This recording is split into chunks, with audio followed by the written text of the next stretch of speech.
সোনাক্ষী সিনহা এবং জাহির ইকবাল ভক্তদের ক্যামেরায় ধরা পড়ে বুধবার রাতে, যখন মুম্বাইতে একটি ডিনার ডেটের জন্য তারা বেরিয়েছিলেন। সোনাক্ষী একটি বডিকন ড্রেস, একটি বড় আকারের জ্যাকেট এবং একজোড়া স্নিকার্সের সাথে জুটি বেঁধেছিলেন। তখন জাহিরকে দেখা গিয়েছিল একটি বেজ টি শার্ট পরা ডেনিম জগারের সাথে।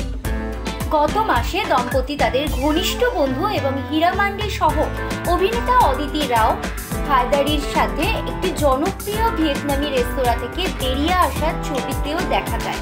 সেখানে সোনাক্ষী এবং জাহির হাত ধরে হাঁটছেন, যেখানে সোনাক্ষী একটি কালো টি শার্ট এবং একটি ম্যাচিং জ্যাকেট এবং নীল ডেনিমের সাথে দেখা যায়। অন্যদিকে জাহির একটি কালো টি শার্ট, ব্যাগি জিন্স এবং একটি উজ্জ্বল হলুদ ক্যাপ পরেছিলেন। এই দম্পতি সম্প্রতি ফিলিপিনে রোমান্টিক হানিমুন থেকে ফিরেছেন।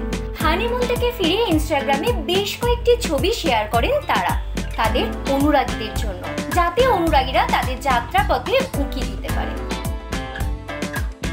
Bureau report, U Bangla TV. আমাদের সম্প্রচারিত খবর যদি আপনাদের ভালো লেগে থাকে তাহলে সাবস্ক্রাইব করতে ভুলবেন না। ইউ বাংলা টিভি হৃদয় ছুঁয়ে যায়।